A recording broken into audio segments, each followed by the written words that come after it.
नमस्कार दोस्तों, ज्ञान और अध्यात्म। ज्ञान क्या है? हम जैसे जैसे बड़े होते हैं हमें नई नई जानकारियां प्राप्त होती हैं। जैसे शिक्षा, विद्या, शिक्षा मतलब एजुकेशन, और विद्या यानी कि हुनर, टैलेंट, और बहुत सी घटनाओं का भी हमको अनुभव होता है। जब हम 25-30 वर्ष की आयु के प्राप्त होते हैं तब हम अपने ज्ञान, शिक्षा और अनुभव के आधार पर निर्णय लेना आरंभ करते हैं। हमारे जीवन में आने वाले सुख, दुख, पीड़ा और कष्ट, याद रखिए, सुख, दुख, पीड़ा, कष्ट केवल हमारे द्वारा लिए गए निर्णयों का परिणाम होते हैं। हम जो भी निर्णय लेते हैं, जब भी लेते हैं, अपने शिक्षा, अनुभव, अपने जो भी टैलेंट के लिए, समझदारी के लिए, उसके आधार पर हम जो भी निर्णय लेते हैं, हमारे भविष्य में आने वाले सुख, दुख, पीड़ा और कष्ट परिणाम के रूप में आते हैं, निर्णय। इसलिए जीवन में सिर्फ ज्ञान प्राप्त करना ही काफी नहीं है। अतः इसलिए मानव को ज्ञान के साथ साथ एक और चीज की आवश्यकता पड़ती है, और वो क्या है, यही सब मैं आपको बताने के लिए ये वीडियो बना रहा हूं।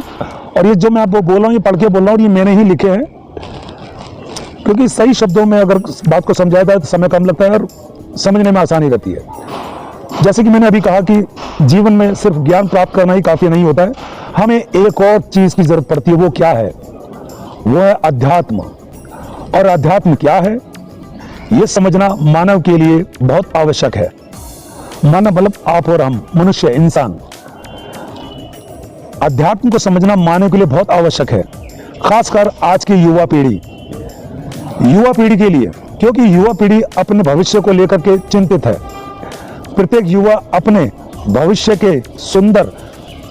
को सुंदर व सुखमय बनाने के प्रयत्न में लगा हुआ है। प्रत्येक युवा चाहता है कि उसका आने वाला भविष्य बहुत सुंदर हो, सुखमय हो, आनंदमय हो। अच्छे भविष्य के निर्माण के लिए केवल ज्ञान का होना काफी नहीं, अपितु अध्यात्म भी बहुत जरूरी है। अधिकांश लोग योगा और ध्यान बोले तो अर्थात मेडिटेशन, अधिकांश लोग योगा और ध्यान को ही अध्यात्म समझ लेते हैं। याद रखिए, अध्यात्म वो शक्ति है जो मानव को ना कभी टूटने देती है, ना कभी हारने देती है, और ना कभी मानव को निराश होने देती है। जिस मानव के पास ज्ञान और अध्यात्म जैसी दो शक्तियां हो, वो मानव हर स्थिति परिस्थिति में खुश रहना जानता है। ऐसे मानव का स्वयं पर नियंत्रण होता है।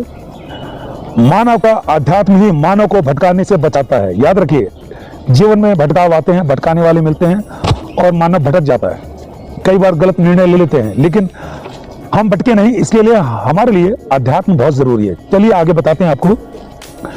तो चलिए आइए मेरे साथ, अध्यात्म क्या है और अध्यात्म को कैसे प्राप्त किया जा सकता है, ये सब मैं आपका दोस्त संजय मितवा आपको प्रमाण और उदाहरण के साथ साधारण शब्दों में अध्यात्म के बारे में जानकारी दूंगा। याद रखिए, इस सृष्टि में कोई भी व्यक्ति आपको अध्यात्म नहीं दे सकता। कोई भी व्यक्ति, चाहे वो कितना बड़ा गुरु हो, कितना बड़ा ज्ञानी क्यों ना हो, कितना बड़ा महापुरुष क्यों ना हो, वो व्यक्ति आपको अध्यात्म की शिक्षा नहीं दे सकता। यह गारंटी है। मानव को स्वयं ही अध्यात्म प्राप्त करना होता है। अध्यात्म ना लिखा जा सकता है, ना ही बताया जा सकता है, और ना ही समझाया जा सकता है। अध्यात्म को केवल अनुभूत ही किया जा सकता है। फिर भी मैं आपका दोस्त संजय मितवा ये कोशिश करने जा रहा हूं जिससे आपका और आपकी संतान का कल्याण हो सके। अध्यात्म हमारे लिए क्यों जरूरी है? ज्ञान ही काफी नहीं है, ज्ञान और अध्यात्म बहुत जरूरी है।